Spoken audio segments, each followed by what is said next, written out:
সকলোকে অন্য এটা ভিডিঅ'লৈ স্বাগতম জনাইছোঁ। আৰু এফালে আৰম্ভণিতে দেখিছেনে এৰী সূতা। আহকচোন আজি ভিডিঅ'টোত এৰী সূতা ঘৰতে কেনেকৈ উৎপাদন কৰা হয় তাকে আপোনালোকৰ লগত শ্বেয়াৰ কৰোঁ।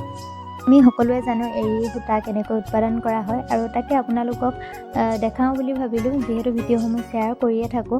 প্ৰথমতে আমি সকলোৱে জানো যে মুগা কেইটামানৰ পৰা চিলাই থোৱা হয় মুগাকেইটা, আৰু তাৰ পৰা পখিলা হয় আৰু পখিলাবোৰে ধুনীয়াকৈ কণী পাৰে। তাৰপাছত সেই কণীৰ পৰাই দুদিনমান ধুনীয়াকৈ বান্ধি থোৱা হয় সেই কণীখিনি। তাৰপাছতে পোৱালি ওলাই যায় আৰু অকণমানিকৈ পোৱালি হয় প্ৰথমতে। তাৰপাছতে এয়া অকণমানকৈ চকুত লগা হয়। প্ৰথমতে এৰী পলুখিনি এনেদৰে ডলা বা চালনী এখনতে মেলি দিয়া হয়।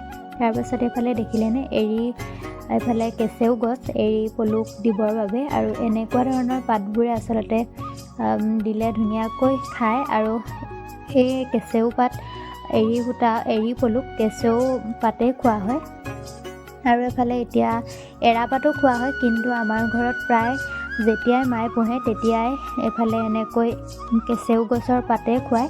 আৰু এফালে মায়ে ধুনীয়াকৈ পাত কাটি আছে, আৰু আপোনালোককো অকণমান দেখাই দিওঁ বুলি ভাবিলোঁ। আৰু পাত কাটি মায়ে এফালে জকা বনাইছে, আৰু যিহেতু পলুবোৰ লাহে লাহে ডাঙৰ হ'বলৈ বুলি ধৰিছে, পলুবোৰক এডাল ডাং দি দিওঁ বুলি ভাবিছে। আৰু এফালে পাপা আৰু মা দুয়োজনে লাগি আছে।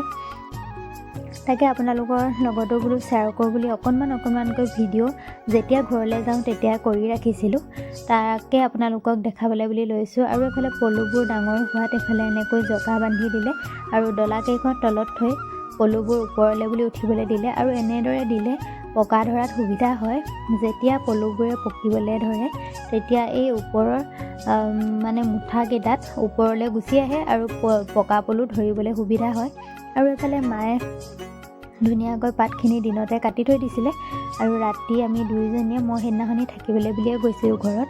আৰু মায়ে ধুনীয়াকৈ জকাখিনি বান্ধিছে। পাতবোৰ যেতিয়া এনেকৈ মুঠা নিচিনাকৈ বান্ধে সেইবোৰক জকা বুলিও কোৱা হয়। আৰু পলুবোৰে যিহেতু খুব বেছি হাগে, আৰু তেতিয়াই এই তলত এনেকৈ টিপাল এখন পাৰি দিলে, এনেকৈ জকা বান্ধিলে তেতিয়া পলুবোৰক উঠাই মেলি থাকিব নালাগে তেতিয়া তলৰ লেতেৰাখিনি সাৰি মেলি বাহিৰত পেলাই দিবলৈও সুবিধা হয়। সেইকাৰণে এনেকৈ ডাঙেই দিয়ে। আমি যেতিয়াৰ পৰাই মাক এনেদৰে পলু পালন কৰা দেখিছোঁ তেতিয়াৰ পৰাই এনেদৰে জানো, আৰু যি দেখিছোঁ তাকে আপোনালোককো অকণমান দেখাই যাবলৈ চেষ্টা কৰিছোঁ আৰু যিমানখিনি পাৰিছোঁ। এফালে আকৌ ৰ'দত মেলি দিয়া হৈছে শুকান পাতবোৰ আৰু অলপ শুকাবলৈ, যিহেতু এয়া পলু পকিলেই। এফালে তেতিয়া মায়ে শুকান কলপাত আৰু দুখিলামান পাত দিলে। তাৰপিছতে এইফালে এনেকৈ পাততে পলুবোৰে বাঁহ সাজে, আৰু মুখৰ পৰাই এটা লেলটি ওলায়, আৰু সেই লেলটিৰ পৰাই আঁহৰ সৃষ্টি হয়, আৰু সেই আঁহে বাঁহ সাজে। আৰু যিমানখিনিও বাকী আছিলে পলু পকিবৰ বাবে সকলোখিনি পকি মেলিও আজৰি হ'ল। মই যিহেতু ঘৰলৈ যাবলৈ পৰা নাছিলোঁ, ভিডিঅ' কৰিব নোৱাৰিলোঁ। আৰু আজি হৈছে জালি ভাঙিবলৈ বুলি মায়ে থৈ দিছিলে, আৰু এতিয়া মই জালি, মা, হুনমানু আৰু মই গোটেই তিনিওটাই জালি ভাঙিবলৈ বুলি ল'লোঁ। যিহেতু বৰ বেছি পোহাও নাছিলে বাৰু, আপোনালোকে দেখিছিলেই। আৰু এয়া আজি বনালে, আৰু বাহঁতো আহিছে গোটেইকেইজনী, অকল মাজুবা আহিব নোৱাৰিলে। তাৰপিছতে আমি সকলোৱে লগে ভাগে এইফালে মায়ে চৌদা অলপ দি গৰম পানীতে সিজাই দিলে, আৰু এইফালে লেটা গুচাই আছোঁ। আৰু প্ৰায়ভাগ কুন্দিয়ে হৈছিলে, লেটা বৰ বেছি হোৱা নাছিলে।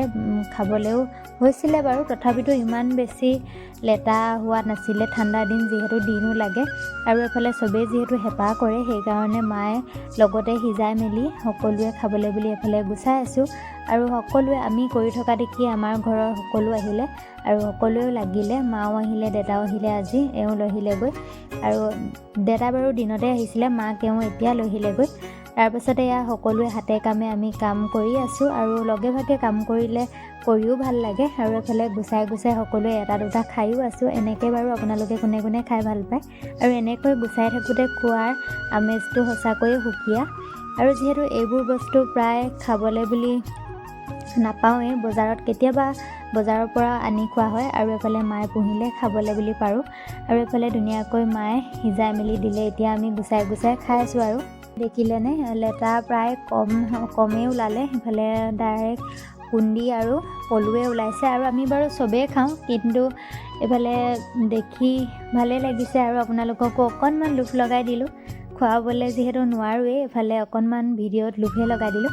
তাৰপিছত এইফালে আমাৰ মায়েও খাবলৈ নোৱাৰে, মানে মোৰ শাহু মায়েও খাব নোৱাৰে লেটা, আৰু এইফালে ভিনদেউ খাব নোৱাৰে। সেইকাৰণে এইফালে বাহিৰতে খৰিকা দিয়া হৈছে মাংস গাহৰি, আৰু ভিতৰতো বনোৱা হৈছে বাৰু। এইফালে আহি পাই গ'লহি নাৰায়ণপুৰৰ পৰা আলহী বা আহিলে, ডাঙৰ বা। আৰু এতিয়া লেটাৰ যিখিনি বাঁহ, সেই বাঁহখিনি টাকুৰিৰ সহায়ত সূতা কটা হয়, আৰু সেই সূতাখিনিয়ে এৰী সূতা হয়গৈ। আৰু এৰী সূতাৰে আমি এতিয়া ষ্টল লগাইছোঁ, আৰু তেনেদৰে সূতাবোৰ কাটি পিছত ষ্টল লগাবও পাৰি, আৰু মনৰ ইচ্ছামতে সকলোৱে যোৰাও লগায়। আৰু তাকে আমাৰ যিহেতু এয়া পুৰণিকলীয়া এটা পৰম্পৰা বুলিয়ে কৈছোঁ, যিহেতু আমি যেতিয়া সৰুৰ পৰাই দেখি আহিছোঁ, মায়ে প্ৰতি বছৰে এয়া এনেকৈ যেতিয়াই পাৰে তেতিয়াই পলু পোহে, আৰু এৰী সূতা এনেকৈয়ে উৎপাদন কৰে। আৰু এনেদৰে আমাৰ মাৰ নিচিনাকৈ সকলো থলুৱা শিপিনীয়ে এনেদৰে পলু লালন পালন কৰি এনেদৰে এৰী সূতা প্ৰস্তুত কৰে, আৰু এই পৰম্পৰা যাতে কোনোদিন লুপ্ত নহয়, আৰু আপোনালোকক যিমানখিনি পাৰোঁ দেখাবলৈ চেষ্টা কৰিলোঁ। আৰু এইফালে ভাত পানী খাই আমি ঘৰলৈ বুলিও যাবলৈ ওলালোঁ, আৰু বাহঁত থাকিব বাৰু। ধুনীয়াকৈ ভাত পানী খাই মেলি ল'লোঁ, আৰু লেটাও খালোঁ সকলোৱে লগে ভাগে। তাৰপাছত এইফালে আকৌ আমি ঘৰলৈ যাবলৈ বুলি ওলালোঁ। এইফালে বাহঁতে আহিছে আমাক আগবঢ়াবলৈ বুলি। আমি ঘৰলৈ যিহেতু যামগৈ, বাহঁত ৰাতিপুৱাই যাবগৈ। আৰু আজি ভিডিঅ'টো ইয়াতে শেষ কৰোঁ বুলি ভাবিলোঁ, আৰু আপোনালোকে ভিডিঅ'টো চাই কেনেকুৱা পালে জনাবলৈ নাপাহৰিব। আৰু আজিলৈ আহিছোঁ, বাই।